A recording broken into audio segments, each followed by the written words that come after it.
In our last episode, The Last Resume, we looked at the desk.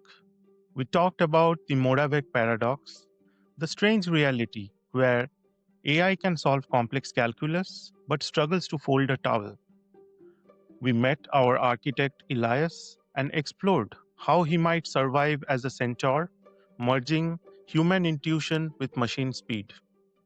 If you haven't heard that episode yet, please go back and listen to it first. It sets the stakes of the human side of this revolution. Now imagine the year 1720. A company called the South Sea Company has convinced the British public that they have found a literal gold mine in South America. The hype was so infectious that even the great Sir Isaac Newton, the man who literally defined the laws of gravity, poured his life's savings into it. Newton was a genius, but even he couldn't see through the fog of greed. He eventually lost a equivalent of $5 million in today's money. He famously lamented, "I can calculate the motion of heavenly bodies, but not the madness of people." Today, we are being told a new story, a story where AI will add $15 trillion to the global economy by 2030. A story where simply mentioning generative AI on an earnings call can add billions of dollars to a company's market cap. Welcome back to the Horizon Shift. I am your host, Abhishek Roy. Today, we are following the money. We are going to learn how to tell the difference between a technological revolution and a trillion-dollar hallucination. To understand the AI bubble, you have to understand the concept called the Gartner hype cycle. Every technology follows this path. We start with the innovation trigger. That was November 2022 when ChatGPT first went viral. Then we climb fast. We are currently standing at the peak of inflated expectations. This is the moment where we think AI will fix climate change, write every email, and triple the global GDP by the next Tuesday. But the physics of the market are catching up. Training a model like GPT-4 reportedly costs over $100 million. And to keep these systems running, OpenAI's operating costs are projected to reach a staggering $8 billion in 2025. That's over $15,000 spent every single minute. The bill is coming due. After the peak comes the trough of disillusionment. That's where the hype fades and we realize the AI personal assistant we bought just spent 20 minutes hallucinating a fake meeting. Is the bubble real? Yes. But as we will see, a bubble doesn't mean that the tech is fake. It just means we have priced an unreliable intern at the level of a digital god. So how do you spot a mirage? In the tech world, we call them wrappers. There are currently 35,000 AI wrapper companies globally. Just imagine a startup that raises $50 million for an AI lawyer. But under the hood, they aren't building the brain. They are just paying OpenAI or Google to use their brain and put a pretty blue button on the top. Now, if OpenAI changes their prices or goes ahead and adds the same feature themselves, that startup vanishes overnight. In fact, these wrappers have a 92% failure rate within their very first year itself. And then there is the darker side, AI washing, which we had touched upon in our first episode.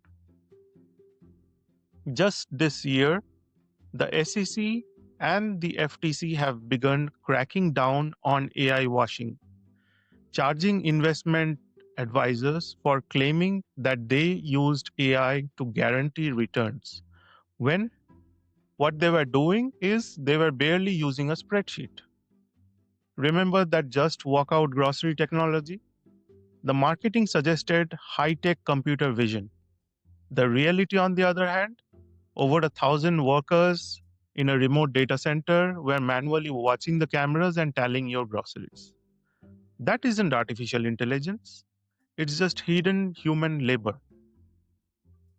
A real company has a moat.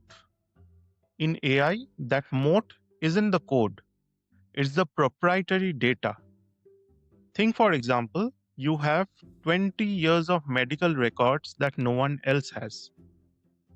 You really have a gold mine then. However, if you are asking the chatbot just to write a poem, you have a mirage. While the software companies fight over wrappers, there is a very real, very expensive foundation being built.